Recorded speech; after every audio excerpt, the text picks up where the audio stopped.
ማቅረባችን በጣም አስፈላጊ ነው። ሰሞኑን እንግዲህ በርካታ ነገሮች ስለነበሩ 3 ቀን ሜቢ 4 ቀን ይመስለኛል 4 ቀን ፕሮግራም አልነበረንም። ስንጠፋ የምትጠይቁን ወዳጆች አሁንም ጊዜ ስትልን በጣም እናመሰግናለሁ። እንዳልኳቸው እንግዲህ በጣም ብዙ ሚዲያዎች አሉን። የሚዲያው ጉዳይ መስመር እንዲይዝ የበኩሌን በጣም ብዙ ሙከራ እያደረኩ ነው ያለሁት። ምክንያቱም ሚዲያ ብዙ አለን፣ ግን ኮኦርዲኔትድ አልሆነም። ምናልባት ኦፊሻል የሆነ ጥሪ ማቅረብ ካለብኝ ለጠቅላላ ለሚዲያው በሙሉ መነሻ ወንዶ ብዬ ነው እንጂ በእኔ ብቻ የሚሆን ነገር አይደለም። እሞክራለሁ። ምክንያቱም በርካታ ሚዲያዎች አሉ። በጣም ተከታታይ 1-2 ስብሰባ አድርገን ግን ስብሰባው እንዲሁ ዝም ብሎ ያው የአማራ ነገር ጊዜ ስንገናኝ የሚገርመን በሰራናቸው በርካታ ነገሮች ሳይሆን በጎደሉት ብቻ ስለሆነ በብዛት እንትን አይሆንም፣ ቀስቃሽ አይሆንም እና ባሉን ጥሩ ነገሮች ላይ ብንጀምር መልካም ነው። የጎደሉን ይታወቃሉ እና በመልካም ነገር እንድንገናኝ ለማድረግ ያስፈልጋል። 1-2 ስብሰባ ተደርጎ እንዲሁ ነው የቀረው።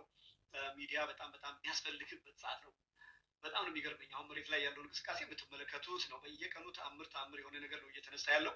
የአብይ አህመድ አገዛዝ የመጨረሻዎችን የኮሎኔል መንግስቱን ሰዓት የሚመስል ሰዓት ላይ እንደደረሰ በተለያየ መልክ ያያችሁት ነው ያላችሁት እና በብዙ ተረቶች፣ በብዙ ምሳሌዎች፣ በብዙ የማደናገር የብሽቅ ሁኔታዎች አንዱን ብሔር ከአንዱ በማጣላት ያልሞከረው ነገር የለም። ብልጽግና ሲሰግድ ይውላል።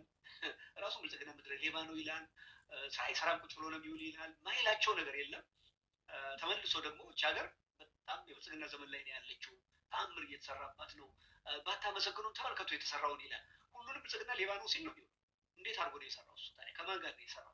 የተሰራውስ ምንድን ነው? ምን ያህል ሰው ኑሮውን አሻሽሏል ብለህ ስትጠይቅ የምትሰሙት ነው። ወደ አሁን የተለያዩ ነገሮችን ለእናንተ ስላዘጋጀን ብዙ የምታውቋቸውን ነገሮች እንደገና እንድታስታውሷቸው ማድረግ ያስፈልጋል። የመጨረሻዎቹ ቀናት የደረሱ ይመስለኛል እና እንባጫም ራሱ ስሙ ሲወጣለት እንደተባለው ማለት ነው እሱ ቪዲዮ እንደገና ማውረድ ያስፈልጋል። አይታችሁታል። አባዱላ ባጫ ለምን እንደተባለ ሲናገር ሰምታችኋል። ባጫ የተባለበት የተማረኩ ጊዜ ለኤርትራ ወይም ከህዋት ጋር በሚታገሉ ጊዜ ተማርከው ምርኮኛ ሆነው ምግብ ይሰራላቸው የነበረው ባጫ ነው እና ሁልጊዜ የሚሰራላቸው በሶ ምናምን ነገር ነው። አንድ ቀን ውሃ በዛበት እና ያው እሱን ነበር የሚጠጡት። በጣም ውሃ የበዛበት ሰጣቸው እና አንድ ምንድነው ናዝሬት ነው ምናምን አዳማ ይለዋል። ናዝሬት ምናምን የነበረ ሰው አንዱ የኛ ባልደረባ አሁን ሞቷል ነው የሚለው እሱ። እንዴ ባጫ ምንድነው ሲሰጠው እንዴ አንበጫበጭ ከውሳዬ በጣም ተንበጫበጨ ያለው እና ባጫ ተባለ አይል እያለ ነው የሚናገረው። እንግዲህ ያንን የእውነት ስም አድርጎ የቀጠለ ሰው ባጫ ደበሌ የእውነት ስሙ ነው። ስሙ ግን ይወጣለት በዚህ መልክ ደስትኒያቸውን ያውቁት ነበረ። ይሄ አሁን የምታዩት የሎተሪ ነገር ሆኖ ማይገባቸው ቦታ ላይ ሆኖ እንጂ ስሜታቸው አገላለጻቸው በሶ ሲሰራ ስላንበጫበጫው አንበጫበጭ ከወሰነ ምን ባጫ ምናምን አሉት። እንዲህ አሪፍ ስም ነው ብሎ ያንን ስሙ አድርጎ ቀጠለ። ምን አይነት ማይንድ ሴት ነው ያለው ይሄ ሰውዬ? ከታች መሰረቱ ምን ይመስላል የሚለውን ስትመለከቱ እና ዛሬ ስሙን ሆኖ ተገኝቷል። እነሱ ስሙ የወጣለት ተንበጫበጨ ነው የሚለው ነው እና የተንበጫበጭ አይነት ንግግር ተናግሯል። ባጫ የሚመስል ንግግር እና እሱን እናቀርባለን። በጣም የመጨረሻዎቹ ቀናት መሆናቸውን የሚያሳዩ ብዙ ነገሮች እናያለን። በአማራ ክልል እየተከታተለ እየደጋገመ የሚያሳያቸው ድራማዎች የአማራ ፋኖ እንቅስቃሴ ባህር ዳር መጥቼ አልገደሉኝም፣ ጎንደር ሄጄ አልገደሉኝም ወይም ደግሞ ደብረ ማርቆስ ሄጄ አልገደሉኝም እያለ እየደጋገመ የቀኔው እሱ ነው፣ ሌላ ነገር አይደለም። የአውሮፕላን ማረፊያ ሰራሁላችሁ እያለ አይደል? እነዚህ አውሮፕላን ማረፊያዎች የነበሩ ናቸው። እንግዲህ አገዝኩ ለማለት ይሆናል። ምናልባት የደብረ ማርቆሱ እንግዲህ እንደምታውቁት ነው እና ዋናው ቁም ነገሩ ግን እሱ አይደለም። ሰራው አይደለም። እነዚህ የአውሮፕላን ማረፊያዎች የሚሰጡት አገልግሎት ምንድን ነው? የትኛው ነጋዴ ነው የሚመላለስባቸው? የትኛው የመንግስት ሰራተኛ ነው የሚመላለስባቸው? የትኛው ህዝብ ነው ጥሩ ገንዘብ አግኝቶ በአውሮፕላን መሄድ አፎርድ ስላደረገ የሚሄደው? በመኪና ፍጹም ስለማይካሄድ የሞት የሽረት የሆነበት ሰው ያለውን ንብረት ሽጦ የግድ መሄድ ካለበት በአውሮፕላን ይሄዳል። ለዛ ነው እንግዲህ አውሮፕላን የተሰራው ግን አይደለም። የተለያዩ የጦር አውሮፕላኖችን ማሳረፍ ያስፈልጋል። ቅድመ ዝግጅት እያደረገ ነው። ልክ ያለማ እየመሰለ ያወራል እንጂ የአማራን ህዝብ ለማልማት ፍላጎቱ ቀርቶ ጭራሽ ሀሳቡም የለውም። ግን ጦርነቱ እየገፋ ሲሄድ አንዳንድ ቦታዎች ላይ ሄሊኮፕተርም አውሮፕላንም የሚያርፉባቸው ነገሮች ስለሚያስፈልጉት አንድ ወደ ወሎ አካባቢ ሰርቷል፣ አንድ ወደ ጎንደር፣ አንድ ደግሞ ወደዚህ እያለ ለጦርነቱ ዝግጅት እያደረገ እንደሆነ የተመለከታችሁት ይመስለኛል። እሱ ብቻ ሳይሆን ድሮን ለመሸጥ ጭምር አምርታለ ይችላል። የአጥፍቶ ጠፊ ድሮን ነው የሰራው፣ አይታችሁታል። በኩራት ፎቶግራፍ ተነስቶ እየለጠፈ ያለበት ሁኔታ ነው ያለው፣ አይታችሁት ከሆነ። ያም እንግዲህ በወታደር መዋጋት ባልችልም በድሮን አጠፋችኋለሁ የሚል ነገር ነው እያሳየን ያለው። ምናልባት ያላያችሁት ሰዎች ካላችሁ በኩራት ነው ፎቶውን ተነስቶ እየለጠፈ ያለው። ፌስቡክ ላይ የሆነች ነገር ጽፌ ለጥፌበት አለው። ምናልባት የፌስቡክ ወዳጆቼ አይታችሁት ሊሆን ይችላል። ይሄ ሁሉ እንግዲህ የመጨረሻዎቹ ቀናትን ከማሳየት የዘለለ ለእኔ ሌላ የሚያሳየው ነገር አለ ብዬ አልገምትም። እያንዳንዳችሁ የራሳችሁን ግምት ልትወስዱ ትችላላችሁ። እነዚህ አጥፍቶ ጠፊ ድሮኖች ናቸው። በዚህ ልክ ሰርቶት አይደለም፣ ያው ገዝቶት ነው። በአብዛኛው መገጣጠሚያ ነው ያለን፣ ግን እሱ ልክ ብረት አቅልጬ ፕላስቲክ አቅልጬ ሰራው ማለት አንድ ሀገር ሁሉን ነገር ራሱ አሰራ ነው። አሴምብሊ መገጣጠም እና መስራት የተለያየ ነው። ወይ እነዚህ በሙሉ አንድ የተተኩሰው የሚጠፉ ናቸው። መጠናቸውም የትም ቦታ ከሚሸጡት ያነሱ ናቸው። ገንዘቡ ካለና በዚህ መዋጋት ለፋኖ አስፈላጊ ከሆነ ከነዚህ የተሻሉ በጣም በርካሽ በተለያየ ጊዜ በብዛት ገዝቶ ማስገባት ሁሉ ይቻላል። አሁን ሪመምበር ድሮን አንታይ ድሮን ለማስገባት እንዴት እናርግ እንጨነቅበት የነበረ ጊዜ ይሄ የድንጋይ ዘመን የድንጋይ ዳቦ ዘመን ብዙዎቻቸው እንደው አንድ ነገር አለ ይሄ ጸረ ድሮን መገዛት አለበት ምናምን ትሎ የነበረ ዛሬ ፋኖ ራሱ ድሮን የታጠቀበት ሁኔታ ነው ያለው። በተወሰነ ደረጃ ድሮን ዛሬ የምታዩት ደረጃ ሆኗል። ብዙ ዝርዝር መሄድ አያስፈልገኝም። ጠበንጃ ጥይት እንደዚህ ወይም ጥይት የሚቀለው ነገር ጥይት ነው። በቃ ጥይትን መላኪያ ነገር ነው ድሮን አሁን እየሆነ ያለ። ረዥሙ ነበር የምትተኩሰው አይደለም፣ መገናኘት አለብን 300 ሜትር ወይ 500 ሜትር መድፍም ቢሆን አንድ የተወሰነ ርቀት መገኘት አለብን። አሁን እሱ ተሻሽሎ ጥይቷን በድሮን ወይም በአውሮፕላን ጥይቷን ልኮ እሷም ትሞታለች፣ ጥይቷም ትሞታለች። እንደሱ ነው እየሆነ ያለው ቴክኖሎጂ። ጥይት መቀባበል ነው እንግዲህ። ይሄ ደግሞ ለአብይ ብቻ የሚሰጣል ዓለምን ወደ መጨረሻ ነገር እየወሰደው እንደሆነ ይታያል። እሱ ብቻ አይደለም፣ ድሮን ብቻ ሳይሆን ሮቦት ወታደሮች እያያችሁ ነው። ሮቦት ጠመንጃ ይዘው የሚዋጉ እንደ አሸን የፈሉበት ነው እና የጦርነት ጉዳይ እየተቀየረ የመጣበት ሁኔታ ነው ያለው። ግን አሸናፊው የጦር መሳሪያ ብቻ ሊሆን አይችልም። ህብረተሰቡን የያዘ አስተሳሰብ ነው ያሸንፈው እና አብይ የተሸነፈው በትልቁ በህብረተሰቡ አስተሳሰብ ውስጥ ባዶ ነው፣ አይመጥንም። ኢትዮጵያ የተዋረደችበት ዘመን ነው። ይሄ ሰው በፍጹም ስልጣን ላይ መቆየት የለበትም የሚለውን ህዝቡ ድምዳሜ ላይ ስለደረሰ የጦር መሳሪያው ጉዳይ እነዚህ ደሞዝ የሚከፍላቸው ሰዎች እና አንዳንድ የሚጸልዩለት ፓስተሮች አብረው ሊታገሉ ይችሉ ይሆናል። አይታችሁታል። አንድ ፓስተር አይታችሁታል። እኔ በእውነት የፕሮቴስታንት እምነት ያላችሁ ወንድሞች እና እህቶች አሁን በኋላ የምንሰራቸውን ፕሮግራሞች በትዕግስት ልታዩ ይገባል። ምክንያቱም በፕሮቴስታንት እምነት ስም፣ በኦርቶዶክስ እምነት ስምም፣ በእስልምና እምነት ስምም አገዛዙን የሚደግፉ ሰዎች ቻሌንጅ ማድረግ ግዴታችን በሁሉም ሃይማኖት። በኦርቶዶክስ እና በእስልምና ደጋግመን ያደረግነው ያያችሁት። ዛሬ እንዲያውም የሚገርማችሁ ቪዲዮ ነው የምታዩት። አባቶች ራሳቸው አምርረው ምን እንደሚሉ ያው ማሰማችሁ ቪዲዮ ብዙ ቆራርጬ ነው። ምክንያቱም አንዳንዶቻችሁ ገና ናችሁ። የሃይማኖት አባቶች መናገር ያለባቸው እንዲህ ነው ብላችሁ ዲፋይን አድርጋችሁ ያስቀመጣችሁታል። ከምታስቡት የወጣ ነገር የሚናገር የሃይማኖት አባት የአማራ ሲሆን ያማችኋል፣ የሌላ ሲሆን እውነትና ልቀቅልል አድርጋችሁ ነው የምታዩት። ምትያዙ የሌላ እምነት የሌላ ብሔር የኦርቶዶክስ እምነት ተከታዮች ዳንስ ቤት ከዳንስ ቤት ሴት አገረድ ከምንቀራ ምናምን መጥቶ ጳጳስ ሲሆን አይታችኋል፣ አይናችሁ አይታችኋል። የአማራ ሰው በዛ ደረጃ ጳጳስ ሲሆኑ ቢመጣ እንዲሁ ሌሎች ከመስማታቸው ፊት እኛን ቀን እንግደለው ነው የምትሉት። አይ ላይክ ኢት ኢትስ ኦኬ። እኔ አማራ ሲሆን ፍርድ ቀንሱለት አልልም። ኢኳሊ በሌላው ላይ የመነሳት ጉዳይ ላይ ግን ይጎልናል። የሌላው ሲሆን ፎር ግራንትድ ልክ እዚህ ሀገር ፕሬዚዳንት ትራምፕ የሆነ ከፕሬዚዳንት የማይጠበቅ ነገር ሲናገር ስላስለመደ ኢትስ ኦኬ።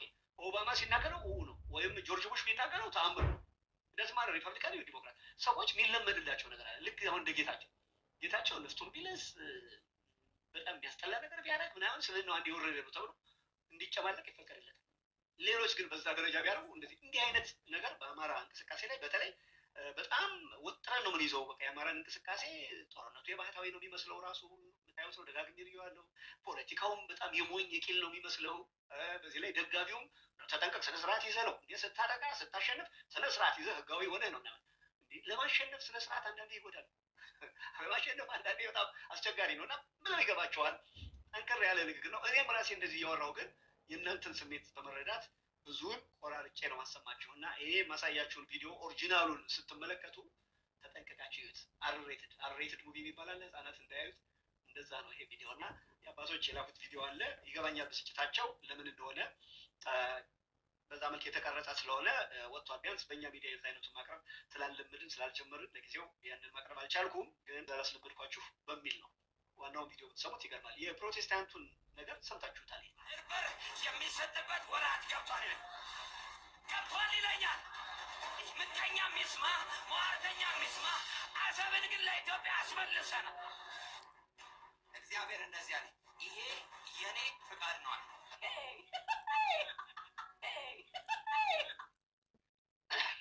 በጣም ይገርማል። እኔ በእውነት በዚህ ደረጃ የእምነት ቤት እንዲህ አይነት ፖለቲካ ከዚህ በተለየ መልክ እኮ ስለ አሰብ ማውራት ይቻላል። ሪሊ የፕሮቴስታንት እምነት ተከታዮች ዛሬ ጸሎት አለ የሚያስፈልገን የባህር በር ጉዳይ ነው እና ስለ ባህር በር አስተዋጽኦ ማድረግ መቻል አለብን። የእግዚአብሔር ጉዳይ ተወና ተብሎ ሁላችን የምናመልከው የምንወደውን እግዚአብሔር መቀለጃ ከማድረግ የጸዳ ግን ባህር በር ያስፈልጋል፣ ሀሳባችን እንዲህ ነው ተብሎ እኮ መነገር ይቻላል እኮ። በዚህ መልክ እንደዚህ ነው በአርባ ምናምን አቅሙ ካለው ሰውየው ማለት ነው። ግን አሜን እየተባለ እግዚአብሔር ነግሮኛል እየተባለ እንደው የባህር በር ያስፈልጋታል የሚባለውንም ኮዝ እኮ ጠላትም ወዳጅም እንዳይሰማው የሚያደርግ ምንም የሀብ ኖ ፖይንት ባካቸው አፋችሁ ጨሩ እንድንባል የሚያደርግ ነገር ኢቨን የሚያስፈልገንንም ነገር እንኳን የትም እንኳንስ የኤርትራ የጅቡቲ የሶማሌ ጉዳዩ የሚመለከታቸው ይቅርና ሌሎች እንኳን ሊያዳምጡት በሚፈልጉት መልክ አይደለም የምናቀርበው። በእብሪት በእንዲህ አይነት የወረደ የወደቀ ነገር ልታዳምጠው በማትችል እንኳንስ የኔ ነው ባለቤት ነኝ ገለይ ነው የምትወስዳት እንጂ አትሞክራትም የሚል ኃይል ይቅርና ሌሎች እንኳን ቆይ 130 ሚሊዮን ህዝብ የባህር ወደብ ቢያገኝ ጥሩ እነዚህ ቃላት ተነጋ ምናምን ብሎ እንኳን ሊያዳምጥ የሚፈልግ ሰው እንኳን ቢኖር እንዲህ ያለውን ተረት ሊያዳምጥ አይችልም። እና የፕሮቴስታንት እምነት አብይ አህመድን ከመደገፍ አንጻር የእምነቱ ፓስተሮች በጣም ብዙ ናቸው፣ ደግሞ ጥቂት አለ በጣም ብዙ ናቸው። የሚያደርጉት እንቅስቃሴ ሪሊ በጣም ቤተ መቅደሱን ወይም ደግሞ የጸሎቱ ቦታ በዚህ መልክ ለመጠቀም የሚካሄድበት ሁኔታ ሲታይ በጣም ያሳስባል። እንግዲህ ደስፕሬት ከመሆኑ የተነሳ ያዙ ሊቀጭው አንዱን ይይዛሉ አንዱን ይለቃሉ። በዛ ምክንያት ብዙ የማይባል ነገር የለም። ይህንን በሚመለከት ባጫ ራሱ ተናግሯል። አላያችሁት እንደሆነ አላውቅም። ኤርትራ የምትባል ሀገር ሁሉ አትኖርም ይላል። ሀገር አይደለም እንትን በፍጹም ኤርትራ የምትባልም ሀገር አትኖርም ታችሁታል። በቃ አትኖርም እያለ አትኖርም በሚል ሁኔታ እንዴት እያደረገ ኢንተርቪው እንደሰጠ ታዩታላችሁ። እንግዲህ የዚህ አይነቱ ንግግር እውን ነው ወይ የሚለውን ስትመለከቱት እነሱን ለእናንተ ተዋለሁ።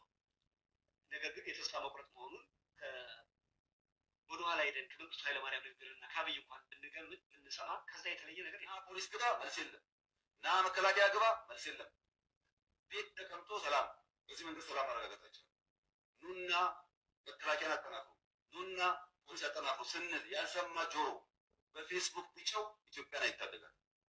መጀመሪያ ነገር ከተሰበሰበበት ማዕከል ይሸሻል። ከዛ በመንገድ ላይ ይሸሻል። ከዛ ከማሰልጠኛ ይሸሻል። ከዛ ከጦር ግንባር ይሸሻል። ምንና ጂኦግራፊውም ይቀየራል። ፎርዛት መንግስቶች ይቀየራሉ፣ ጂኦግራፊ ይቀየራል። ዝም ብሎ አይነት አለ በቀጠና ማለት ነው። ለምሳሌ ያክል ኢትዮጵያ በኤርትራ መካከል እሱም ራሱ ሌላ ችግር ይፈጥራል። በኋላ ሌላ ችግር ይፈጥራል። ይሄ እያዛል የኤርትራ መንግስት አይኖርም። የኤርትራ መንግስት በማይኖርበት ጊዜ ምንድን ነው ሊመጣ የሚችል? አይኖርም። አብይ አይኖርም። ራሱ ይቀራል። አይኖርም። ጦርነት አይደለም። አሁን እኮ ጦርነት በሚሆንበት ጊዜ ደጀንና ፍሮንት የሚባል በዚህ ዘመን የሚፈጠር ጦርነት ደጀንና ድንጋይ የሚባል ሁሉም ግንባር ናቸው። ይህ ማለት ምንድን ነው? አስመራና በባድመ አካባቢ ያለው ግንባር አስመራ ደጀን ሆኖ ባድመ ግንባር ሊሆን አይችልም። ሁለቱም ግንባር ሀብት የሆነ ነገር ነበር። 4 ኪሎ ሰው የለም ቢባል አንዳቸውም 4 ኪሎ መቶ ባኖ ይሁን አይመጡ በጭራሽ አይመጡ። ካፓሲቲ የላቸው መቶም የሚያደርጉት ነገር የለም። ምን ያደርጋል? እስኪ ማን ነው የሚመጣው? ዘመነ ካሴ ነው የሚመጣው? ማን ነው 4 ኪሎ ክፍት ነው 4 ኪሎ ክፍት ነው የምትላቸው? አይመጡም። ስለዚህ ይሄ ይቀር በቃ። ገንዘብ ከፈለጉ ከመንግስት ጋር ተደራድሮ ይስጣቸው መንግስት ገንዘብ ከሆነ የሚፈልጉ። አለበለዚያ የህዝብ ጥያቄ መመለስ ከሆነ ይኸው ህዝቡ ተውኝ ያለ እኮ በምርጫው ይተውት። ሰላም እናምጣ። ሰላም ካልመጣ አሁን መጨረሻው መጨራረስ ካልሆነ በስተቀር ውጤቱ አሸናፊ ተሸናፊ የሚባል ነገር የለውም። ትልቁ ነገር ይሄ ነው። መጨረሻ የተናገረው ነገር ነው። እንደሰማችሁት እንግዲህ የመጨረሻው ነገር ነው የተናገረው። ሰላም እናምጣ። በጣም ያሳቀኝ ደግሞ ገንዘብ ከፈለጉ ገንዘብ ይስጣቸው። ይሄ ግልጽ ይመስለኛል። ይሄ ምንም አይነት ፕላን የሌላቸው መጨረሻ ሰዓት ላይ የደረሱ የተደናገጡ የህዝቡ ከዳር እስከ ዳር መነሳት፣ የአፋር እንቅስቃሴ፣ በደቡብ እየተጀመረ ያለው እንቅስቃሴ፣ የህዝብ ቁጣ ቀደም ሲልም በሲዳማና ስለማንናገረው የአማራ ብቻ ስለምናወራ ነው። በሲዳማና በኦሮሚያ ክልል ከፍተኛ ውጥረት ያለው በየጊዜው ነው ግድያ ያለው በየጊዜው ነው እየታኮሱ ያለበት ሁኔታ። ሌሎችንም እንቅስቃሴዎች ማየት ይቻላል። የትግራይ የአማራ ሁሌ የምትሰሙት ነገር ስለሆነ ያለቀበት ጉዳይ ነው። ግን የህዝብ ጥያቄ ደግሞ ምንድን ነው? ጥያቄ በየቦታው ህብረተሰቡ የሚናገረው የሚገርም ነው። እንደሰማችሁት መጨረሻ ግን ምንድን ያለው? እንተላለቃለን እንጂ የሚያሸንፍ የለም ነው ወይ? በመጀመሪያ ደረጃ ይህን ጦርነት አብይ አህመድ ደጋግሞ ሲናገር እንዳያችሁት ኢትዮጵያ አትፈርስም፣ ኢትዮጵያን ሊያጠፏት፣ ኢትዮጵያን እንዲያርገዋት፣ ኢትዮጵያን እየደጋገመ ነው የሚናገረው። ሰምታችሁት እንደሆነ በቃ እቻ ሀገር እንደዚህ አትሆንም፣ ሀገራችን እንደዚህ አትደረግም። አንድ ይህንን ሚዲያዎች እየደጋገማችሁ መስራት አለባቸው። ኖባዲ ከኢትዮጵያ ጋር ጦርነት የከፈተ ማንም የለም። አንደኛ ጦርነት እየተዋጋን ያለ ነው እኛ ኢትዮጵያውያን። ከማን ጋር? ከብልጽግና የሚባል ጥርቅም ቡድን ጋር። አለቀ። ህወሓትም ጥያቄው ከዛ ያለፈ አይደለም። የፈለከውን ጠመንጃ ይዘው እየታገሉ ያሉ በኢትዮጵያ ውስጥ ከብልጽግና ጋር ነው።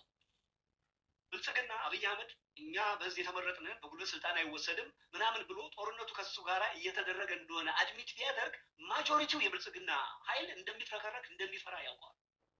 ምክንያቱም ለካኛ ጋር ነው ጦርነቱ። ለካኛ አዲስ ስም በየጊዜው የሚያፍኑበት ምክንያት በአማራ ክልል ውስጥ የምናደርገው እንቅስቃሴ እየተዋጋን ያለው ከብልጽግና ሰው ጋር ነው። የብልጽግና አባል፣ የብልጽግና ስራ አስፈጻሚ፣ የብልጽግና ሰራተኛ፣ ከንቲባ፣ ሰክሬታሪ ምናምን እነዚህ ጥይት ናቸው። እየመቱን ያሉ ጥይቶች እነሱ ናቸው። ከነዚህ ጋር የሚደረግ ትግል ቀጥታ ጦርነት ነው። ይህንን በእያንዳንዱ ፋኖ በእያንዳንዱ የአማራ ተወላጅ አእምሮስ ለማስረጽ የምናደርገው ነገር እንዴት እንደሚያስጨንቃቸው ታያላቸው። ክሊርሊ ጦርነት የገጠመው ከብልጽግና ሰዎች ጋር። ኢትዮጵያውያን በሙሉ በጥፍራቸው ቁመው እየታገሉ ያሉት አብይ ከሚመራው ቡድን ጋር አለቀ። ከኢትዮጵያ ጋር ጠብ ያለው አንድም ኃይል የለም። እንኳን የውስጥ የውጭም ኃይል የለም። ግንስነት ኤርትራውያን ኢሹ ቢኖራቸው ከአብይ ጋር ነው። ሶማሊያ ኢሹ ቢኖራቸው ከአብይ ጋር ነው። ኤኒባዲ እሱ በሚያመጣው አስፈላጊ የሆኑ ኢሹዎች ላይ ከኢትዮጵያ ጋር ኢሹ ያለው አንድም ኃይል የለም እና ሊሸፍነው ይሞክራል። ልክ ሁሉ ነገር ኢትዮጵያ ለማጥፋት ሆነ እኔ ኢትዮጵያን ለማልማት ደግሞ በጣም በሚገርመው አንድ ወንድም እኮ ተናግሮታል። አሰምተናቸዋል። ጥፋት ሲሆን ሌሎችን ያደረጉት ይላል። ጥሩ ነገር ሲሆን እሱ እንዳደረገው አድርጎ ነው የሚናገረው። ልክ አሁን በኢትዮጵያ ውስጥ ያለው ልማት ምናምን እሱ እንዳደረገው ነው። ጥፋት ነገር ሲነሳ ሌላ ነው ባለቤቱ። ከሁሉም በላይ ደግሞ ተቃውሞ ሲነሳ ተቃውሞ የተነሳባት ኢትዮጵያ ናት፣ ብልጽግና አይደለም። ጦርነት የተከፈተባት ኢትዮጵያ ናት እንጂ ብልጽግና አይደለም። እየሞተ ያለው ወታደር የብልጽግና ባለስልጣን ምናምን ሲሞት የብልጽግና ባል አይደለም። ለኢትዮጵያ ብሎ የሆነ ሰው ሞተ። ብልጽግና ላይ ሞት ቆሞ ሲሰራና ስልጣን ሲይዝ ብልጽግና ሲሞት ግን ኢትዮጵያ ወይም ኢትዮጵያ ሆኖ ነው የሚሞተው። እንዲህ አይነት የጭንቀት ነገር ነው እያወራ ያለው እና መሬት ላይ ግን ህብረተሰቡ በጣም በከፍተኛ ደረጃ እያማረረ ነው ያለው። በጣም በሚገርማቸው ሁኔታ በተለይ የግብርን እንቅስቃሴ በሚመለከት ሁለት ቪዲዮዎች ከተራው ሰው እንኳን የሚነገሩ ነገሮች ተመልክተዋል። ለምሳሌ አሁን በአጭር ጊዜ ውስጥ እየጨመሩ የመጡ የግብር እንቅስቃሴዎችን አንድ ተራ ሰው ስሜቱን ለመግለጽ የሚናገርበትን ፋክት እውነት አዳምጡት። የቀድሞ ጠቅላይ ሚኒስትር አቶ ኃይለማርያም ደሳለኝ ከስልጣን ለቀው የአሁኑ ጠቅላይ ሚኒስትር ዶክተር አብይ አህመድ ስልጣን ይዘው ብልጽግና የሚባለው ፓርቲ እስኪመሰረትበት ሰዓት ድረስ አንድ ሊትር ቤንዚን ነዳጅ 21 ብር ከ53 ሳንቲም ነበር የሚሸጥ። ግብር በዛ ሰዓት ወጣቱ በፊት እስከ 50 ሺህ ብር ይወጣ ነበር። የህጉ ለምናምን ከሚሰጠው ውጭ ማለት ታርጋ ጠፍቶ በነገራችን ላይ አንድ ታርጋ እስከ 80 ሺህ 90 ሺህ ብር ድረስ ጉቦ ይከፈልበታል ተብሎ ሰሞኑን እንግዲህ በተለያየ ሬዲዮ ሲዘገብ ነበር። ከዛ ውጭ ነው የመንጃ ፈቃድ ዛሬ እስከ 2 ሺህ ብር ይከፈልበታል። አስታሹ መንገድ ላይ ትራፊክ ከያዛቸው ሚኒመም 1 ሺህ ብር ስልክ ስታናግሩ ከተያዛችሁ ወይም ቤት ካላሰራችሁ 1500 ብር እንግዲህ ድሮ 100 ብር የሚያስቀጣ የነበረው ማለት ነው። ገንዘብ መቀየር አለብኝ ኖት መቀየር አለብኝ ተብሎ እንቅስቃሴ ተጀመረ። እሺ ቀየር ተባለ። የ10 ብር ኖት፣ የ50 ብር ኖት፣ የ100 ብር ኖት እና አዲስ ደግሞ 200 ብር ኖት መጣ። ብርን በብር ነው የተቀየረው። የማምረቻ የማጓጓዣ ለአገልግሎት ምናምን ተብሎ የተከፈለ አንድም አልሰማሁም። እስከዛ ዝም ብለን ብርን በብር ነው የቀየረው። የ10 ብር ኖትም በ10 ብር ኖት ነው የቀየረው። ተጨማሪ የተመረጠ የማምረቻ ምናምን ተብሎ የተከፈለ ነገር የለም። በጣም በቃ ነው በተመሳሳይ ኢኳል ቫልዩ ባላቸው ነገሮች አሁን ላይ ነገር አለ። ይሄ ነገር ይቀራል። ሴኩሪቲ ያለ ይሄንን ይጠቅመኛል፣ ከአሰራር አይነት ይሄንን ይጠቅመኛል። እንዲህ ያለ ነገር ስለሚጠቅመኝ በቃ ታርገው መቀየር ፈልጋለሁ አለ። ማንም የጠየቀው የለም። እንዲሁ ከዚህ ምዛማ ትንሽ ቲፕ የሚደረጉ ሀሳብ የሆኑ ኤሊቶች የሚያወሩት ሀሳብ አለ። ግን እንደ ማህበረሰብ ማንም ታርጋ ይቀይርልኝ ብሎ ሄዶ ያመለከተ ሰው የለም። የተቀደደ የምናምን ካለ ተከፍሎ ይቀየራል። አዲስ ታርጋ ተከፍሎ ነው የሚወጣው። ገንዘብ ያወጣበት ታርጋ የራስህ ታርጋ የመኪና መለያ ተብሎ የተቀመጣል። እሱን ልቀይር አለ። ኦኬ ልቀይር ከፈለግ ቀይር፣ እሺ አንተ መንግስት ነህ ብሎ ህብረተሰቡ መጣ። ለምንድን ነው ብር የምከፍለው? ቀይርልኝ እኮ አላሰራልኝ እኮ ምንም ነገር እኮ አለ። የጠየቁ ነገር የለም።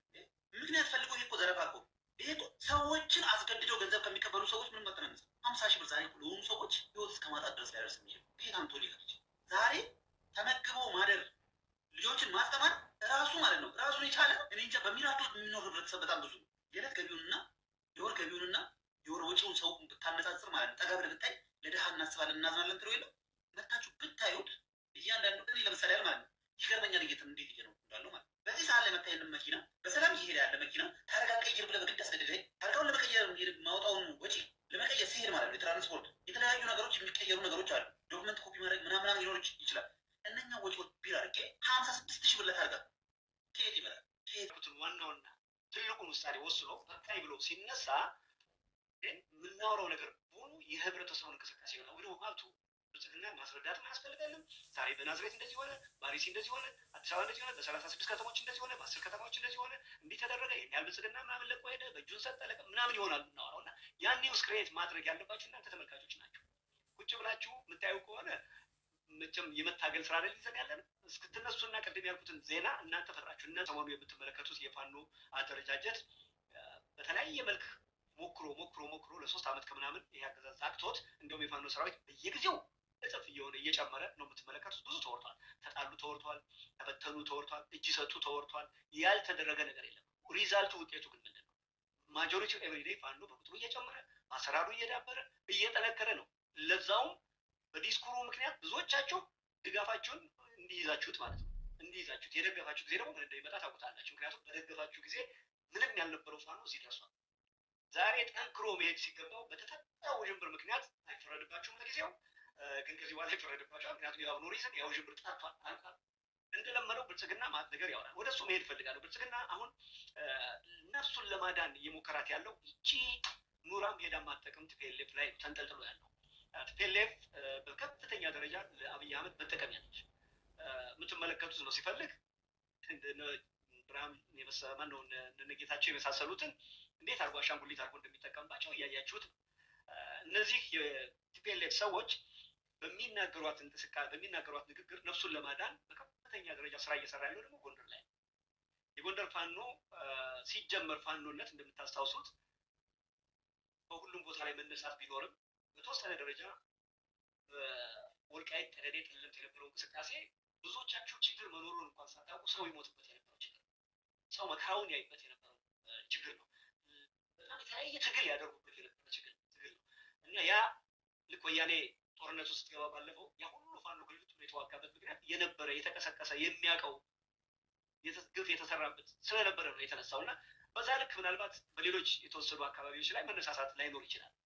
በዛ ምክንያት ይሄ እንቅስቃሴ ዛሬ በጎንደር የምታዩት እንቅስቃሴ የወልቃይት የጠገዴ የጠለምት ጉዳይ ለዘመናት ሲታገሉ ይኖራል። በአንድ ጀምር የምታቆሙ ነገር አይደለም። ግን ይሄንን ስለሚያውቅ ብልጽግና በጣም ከፍተኛ ድራማ እየሰራበት ነው። ድራማው ደግሞ ብዙዎቻችሁ ለዛ ኒውስ አዲስ ስለሆናችሁ ለዛ ትግል ለዛ አካባቢ እንቅስቃሴ ብዙዎቻችሁ አዲስ ናቸው። እንዴት ነው እዚህ የደረሰ የሚለውን ታሪክ ብዙዎች አልተረዳችሁትም እና አይ ቲንክ መባል የሌለበትም ሁሉ እያልን ብዙዎቻችሁ በዚህ ጉዳይ ላይ እንደው የተሻለ ግንዛቤ እንድትፈጥሩ ግብአት እንድንሆናችሁ ማለት ነው። ግብአት እንድንሆናችሁ ማንሳት ያስፈልጋል። የወልቃይት የጠገዴን የጠለምትን የዛን አካባቢ ከቲፒኤልኤፍ ጋር ያለውን ግጭት አብይ አህመድ በየቀኑ ነው የሚጠቀምበት። ለምን? ቅድም እንዳልኳችሁ ለዘመናት የዛ አካባቢ ህይወቱን እየሰጠ የታገለበት ነው። አንድ ሁለትም ከአሁን በኋላ የመኖርና ያለመኖር እጣ ፈንታው የሚወሰንበት ጉዳይ ለዛ አካባቢ ህዝብ የህልውና ጉዳይ ምንም ጥያቄ የለው። ስለዚህ እንደማይተው ያውቃል ቲፒኤልኤፍ። ይህን እብደቷን አንዳንዴ ያለ አቅሟ ስለሆነ የምትናገረው ሁሉ እየጎዳን መጣ። ድሮ አቅም በነበራት ጊዜ አቅሟ ጎድቶናል። አሁን ደግሞ የሌላትን አቅም ጊዜዋን የምታጠፋው ባላስፈላጊ የሚያዋርዳትን ለዚህ ያበቃትን አብይ አህመድን አብሯት እሷ ጋር የሚታገል ሰው አግኝታ ብትታገል አይከፋኝም። የትግራይ ህዝብ አብይን መታገል እንፈልጋለን፣ ግን የምንታገለው በቲፒኤልኤፍ በኩል ነው ካለ ኢትስ ኦኬ። እንግዲህ ምንም ማድረግ አልችልም። መቼም ለትግራይ ህዝብ እኔ አልመርጥም። እኔ በዚህ ካልሆነ በዚህ አትታገል ልለው አልችልም። እንደዛ ከተፈለገ ምንም ችግር የለም። እንደውም መተባበር የሚቻል ይሆናል። ለምን? የትግራይ ህዝብ ምርጫ ስለሆነ እና ምርጫቸው ደግሞ አብይ አህመድ ጋር የምታገለው በቲፒኤልኤፍ በኩል ነው ስላሉ በቃ እነሱ የደገፉት ደግሞ መረሚያ መንገዱ ምንድን ነው? ወደንም ጠላንም ቢያንስ ወልቃይት ጠገዴ ጠለምት ያለው የብልጽግና ኃይል ባህር ዳር ካለው ደብረ ማርቆስ ካለው ወይም ወልዲያ ካለው ወይም ደብረ ብርሃን አጣዬ ካለው ደንቢያ ምናምን ካለው የብልጽግና አመራር የተለየ ላይሆን ይችላል። አንድ ግን ቁም ነገር አለው። ስንዋጋበት የነበረውን ይሄ ጉዳይ በብሔር ብናወራ ከሆነ የአማራ ነው በአማራ ክልል ሆኗል ብሏል። ባለፈው ሳምንትም ለመናገር ሞክሬያለሁ። ደራ ላይ የዛ አይነት ብልጽግና ኖሮ ደራ ወይም የተወሰደ ወደ ኦሮሚያ በጉልበት የተከለለን አካባቢ አምጥቶ የአማራ አድርጎ እያስተዳደረ ያለ ብልጽግና ቢኖር አሞኬ ሰማው። በተከልም ዘሴምቲ ወደዛ የሄደውን የአማራ ክልል ወደዚህ አምጥቶ ግን ብልጽግና ሆኖ ያን አካባቢ የሚታገል ቢኖር አንድ ነገር ነው። አትሊስት ግማሽ ነገር ቀንሶልናል። ብልጽግናነቱ ነው ፕሮብሌሙ እንጂ የአማራን ጥያቄ በተወሰነ መልሷል ማለት ነው። ወልቃይት ጠገዴ ላይ ያለው ለውጥ ይሄ ነው። በተወሰነ ደረጃ የአማራነቱን የማይክድ የአማራ ነው ብሎ ደግሞ ዋጋ የሚከፍል ኃይል ነው ያለው እና ከዚህ ኃይል ጋር ፋኖ እንዲጣላ በጣም በከፍተኛ ስራ ይሰራል። የቀጠራቸው አማራ የሆኑ የሚታወቁ የጎንደር ልጆች ሊሆኑ ይችላሉ፣ የጎጃም ሊሆኑ ይችላሉ ምናምን እንዳዝማተር እነዚህ የተቀጠሩ ኃይሎች በሚዲያ ላይ በምንም ታምር ከህወሓት ጋር የሚደረግ ማንኛውም ጋብቻ በሙሉ እየተረገመ ነው፣ እሷ ሳጠፋ ሞተ እንገኛለን የሚለው ንግግራቸው የአብዛኞቹ የተወሰኑት ከእውቀት ማለት ሊሆን ይችላል። የአብዛኞቹ ግን ቲፒካሊ በደንብ አይደንቲካል የሆነ የብልጽግና ንግግር ነው የሚናገሩት። አይታችኋቸው ከሆነ ልክ ብልጽግና እንዴት ከወያኔ ጋር ትተባበራላችሁ የሚለንን ነው። ሞተን እንገኛለን እንጂ ከብልጽግና ጋር እንተባበር። ይህንን ብዙ አድማጮች ልትነቁበት ይገባል። የሁለቱም የብልጽግና ሆነ ብልጽግናን ለመደገፍ ተቀጥረው የሚሆን ከእውቀት አጥሯቸው የሚሆን በዚህ መልክ ከወያኔ ጋር የሚደረግ የሚሉት ነገሮች መነሻቸው ትንሽ ጉልበት የሚያገኙት አንዳንድ ቀን የህወሓት ሰዎች የሚዘባርቁት ምዕራብ ትግራይ እናስመልሳለን፣ ፕሪቶሪያ ይመለስልን የሚል ነገር ነው እና ሁለት አደጋ አለብን ማለት ነው። ቲፒኤልኤፍን ማላምናት አብይ አህመድ ያን ውሰጅና ነይ እንታረቅ ቢላት ልታረቅ ትችላለች እየማመን ሰው ነኝ። ምንም ነገር የላትም። የመጨረሻ እንዲቀራት ነገር እሱ ነው ብዬ ነው የማስበው። ልብ ኖሯት ግን ነው ይሄ የተሳሳተ ነገር ነው። ክልልና ብሔር አይመለከተኝም፣ የሰራሁት ስህተት አለ። ግን አሁን ያለው ጄኔሬሽን የትግራይ ህዝብ እንዲህ ደቆ መቅረት የለበትም፣ እንዲህ ወድቆ መቅረት የለበትም።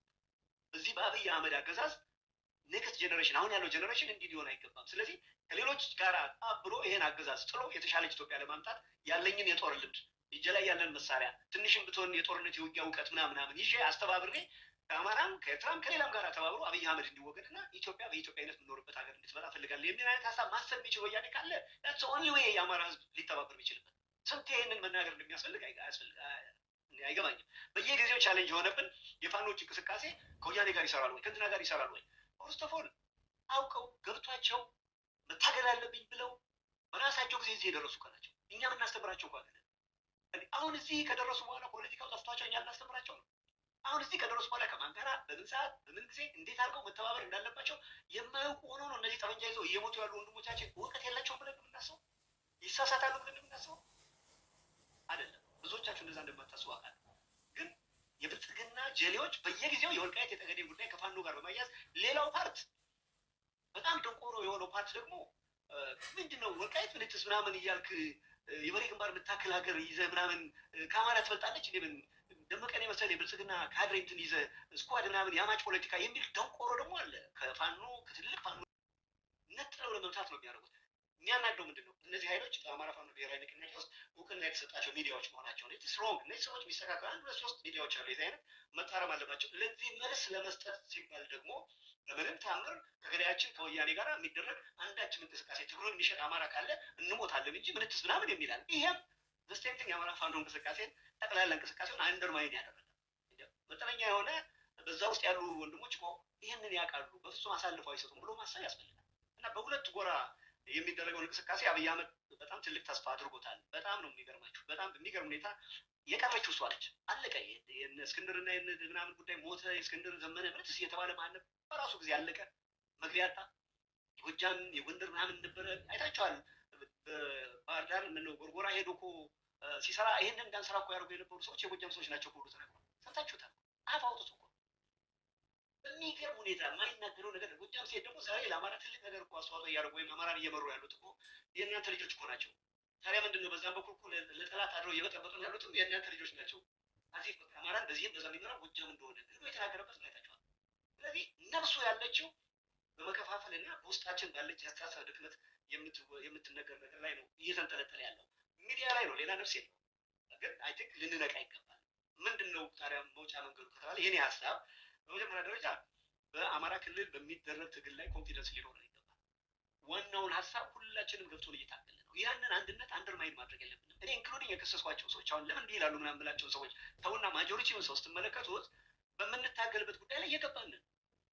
ያ ማለት ግን ማይነር ዲፍረንት ማይነት ልዩነት አንዳንድ አካባቢ ሁኔታዎች አይኖሩም ማለት አይደለም። ዛሬ የምናተኩርበት ምንም ምክንያት የለም። በዋናው ነገር ላይ እስከተስማማን ድረስ አዋጭ በሆነው መልክ መቀጠል መቻል አለበት እና እኔ አሁን ያለው እንቅስቃሴ በወያኔም ሆነ በኤርትራ መንግስት ኦር በኦሮሞ እንቅስቃሴ በፈለገው አሁን ከአፋር ጋር ከተለያየ ጋራ የአማራ ፋኖ ንቅናቄ ኤኒቲንግ ሊያደርግ ይችላል። አምናለሁ፣ ማድረግ አለበት።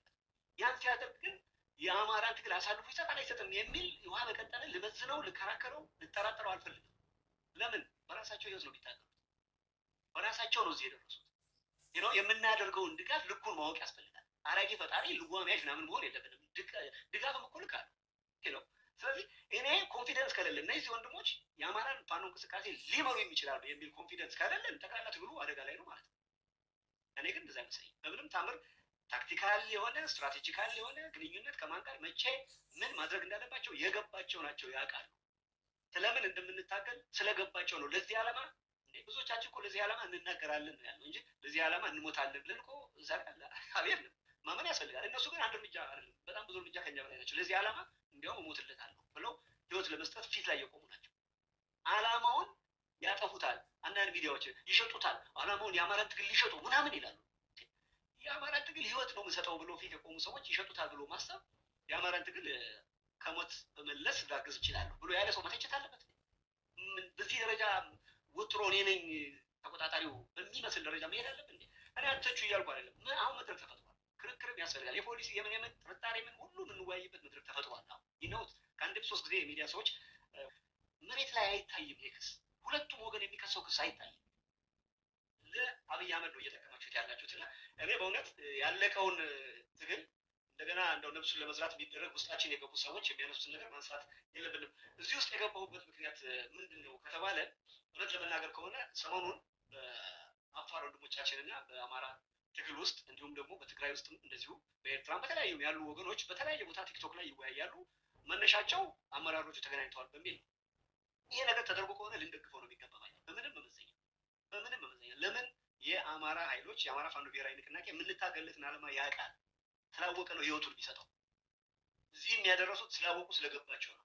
የደረስንበትም እድገት ብቃታቸውን ነው የሚያሳየው። ስለዚህ አይ ሪሊ በፈለገው መልክ እርምጃ ወስደው የአማራ ፋኖን እንቅስቃሴ በፍጥነት ሊያሳድጉት የሚችሉበት ነገር ላይ እንዲረባረቡ መፍቀድ መቻል ያስፈልጋል እንጂ ይሄ የጥርጣሬ መልክ የምታዩ ሰዎች ብልጽግና ልክ የእናንተን የጥርጣሬ አይዲያ እኮ ባለቤት ሆኖ እየሞገተን ነው። የትኛችሁ ብልጽግና እንዳልሆናችሁ ለማወቅ እኮ ይቸግራል። ምክንያቱም ራሳቸው ተቆርጧል እኮ የሚናገሩት አጥተዋል እኮ ደጋፊዎች በሙሉ። አንድ የሚያወሯት ነገር ቢኖር እንዴት ከቲፒኤልኤፍ ጋር ስምምነት ይደረጋል ነው። ልክ ተብሎ የተፈራረመ ነገር ያለ እኮ የሚያስመስሉት። የዚህ አይነት ፕሮግራም መቆም አለበት።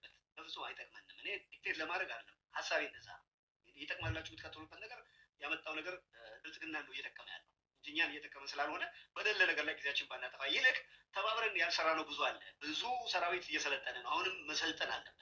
ድፍን የአማራ ልጅ በሙሉ ቢያንስ 5-6 ሚሊዮን የአማራ ልጅ ራሱን በሚሊተሪ ማዘጋጀት መቻል አለበት። ምክንያቱም ይሄ የሰከረ የብሔር ፖለቲካ አብይ አህመድ እየደነፋ ነው። ከቁጥር ውጭ አደርገዋለሁ በአንዴ 100,000 ሰው እንዲያልቅ ማድረግ ይችላል። የማያወራው እኮ ነገር የለም። እያመረትኩ ነው ያለውንም ነገር እኮ ካደረገው እውነት ካደረገው ይሄ ቀላል ነገር አይደለም።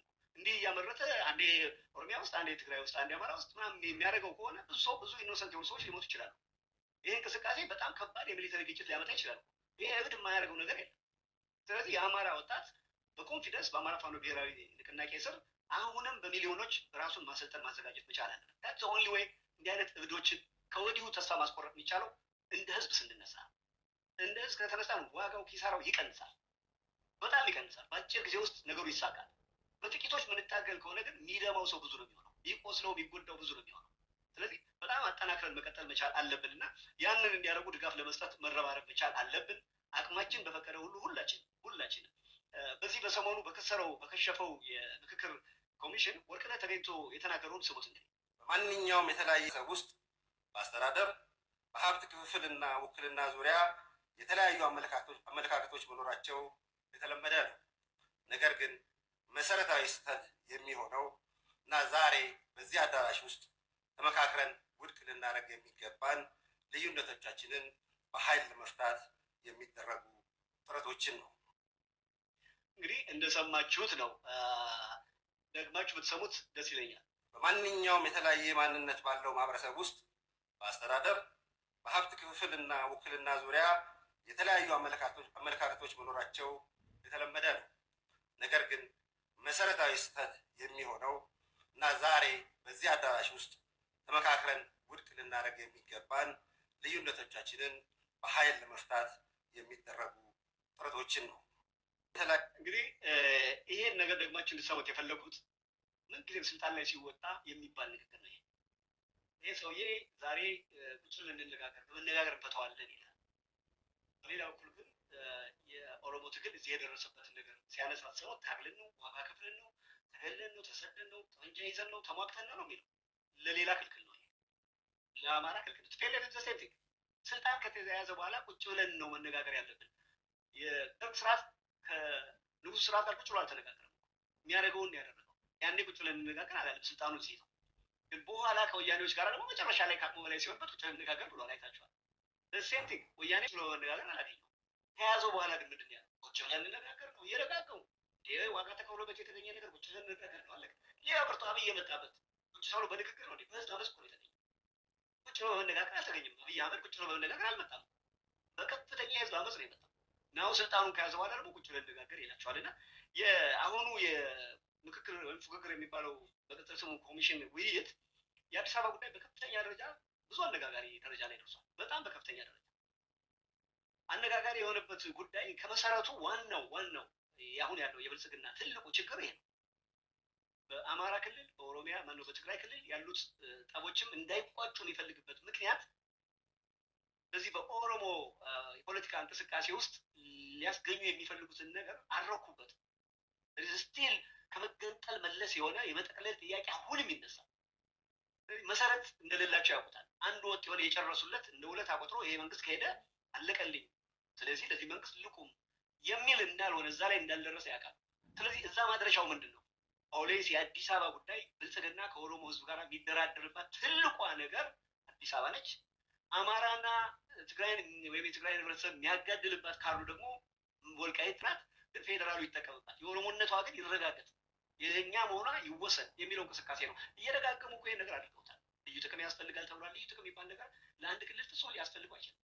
የጠየቁት ብዙ አክሰስ ስለምትሰጥ፣ ውሃ ስለምትሰጥ፣ ቆሻሻ ስለሚደፋባት፣ ምግቡን ምኑን ስለምታቀርብ ነው። ያ ሁሉ ተከፍሏት ነው የምታደርገው። አይ አዲስ አበባ የምትከፍለኝ ትንሽ ነው እና ለኬንያ ያሸጣለሁ ካለች ለኬንያ መሸጥ ትችላለች። ምንም ይሄ በዛ ዋጋ እኔ ያቀርባለሁ ካለ አማራ ክልል ሊያቀርብ ይችላል፣ አፋር ሊያቀርብ ይችላል።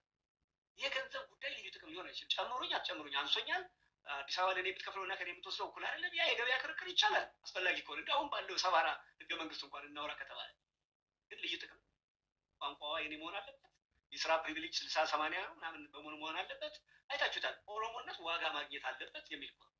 ለምን? መሬቱ የኦሮሞ ስለሆነ ኦሮሞነት ያ የተለየ ዋጋ ማግኘት አለበት። ማን ነው ይሄን ኦሮሞ የአማራ ነው፣ ይሄን መሬት የአማራ ነው፣ ይሄን መሬት የኦሮሞ ነው፣ ይሄን መሬት የትግሬ ነው ካልክ በኋላ ኢትዮጵያዊነት የሚባል ነገር አይኖርም፣ በተአምር አይኖርም።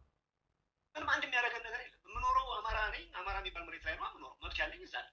ስለ ኢትዮጵያ ልንኖር እንዴት አድርገን ነው የምናወራው? መልሶ ደግሞ ኢትዮጵያ አትፈርስም፣ ኢትዮጵያ ታምር ትሰራለች ምናምን ይልሃል። በጣም የሚገርም ነው። እና ይሄ የተጀመረው ክርክርም በዚህ ጉዳይ ላይ በከፍተኛ ደረጃ ብዙ ሰምታችሁታል። ሰውየው እውነት ለማስመሰል መቼም እኔ አብይ አህመድ ከቀጠራቸው የድራማ ሰራተኞች ውስጥ ለዚህ ለምክክር ነው ምናምን ለተባለው ኮሚሽን ያጨውና የሾመው ሰው ጥሩ አገልግሎታል ባይ ነኝ። በጣም አንድ ላይ መኖር እስከተባለ ድረስ ቢያንስ አዲስ አበባን የአንድ ብሔር ማለት ህልም አቢዩዝ ማድረግ ይቻላል። ህዋት አድርጎታል፣ ህንፃ በህንፃ አድርጓቸዋል። ወዳጆቹ ምናምን አልሆነም። በማስተዳደር በሽርክና በምን ሰፈር ሌሎችን ማስገባት ስላለበት ያ ራሱ እያነቀዘ እንዴት አድርጎ እንዳባረረው አይታችኋል። ለሴፍቲንግ አሁንም ያንን እያደረጉ ነው። የትም አይደርስም። በአንድ ብሔር ብቻ ያንን ከተማ እንደፈለኩ አደርጋለሁ የሚባል ነገር በፍጹም አይኖርም። ግን አብይ ምንም ስለሌለው የኦሮሞን ህዝብ በዚህ ጉዳይ ላይ ቤዝ አደርጋለሁ ብሎ ስላሰበ ነው። እኔ ለዚህ የሚመስለኝ የኦሮሞ ተወላጆች አይ ቲንክ ይህን ጉዳይ ደጋግማችሁ ልታወግዙ ይገባል ባይ ነኝ።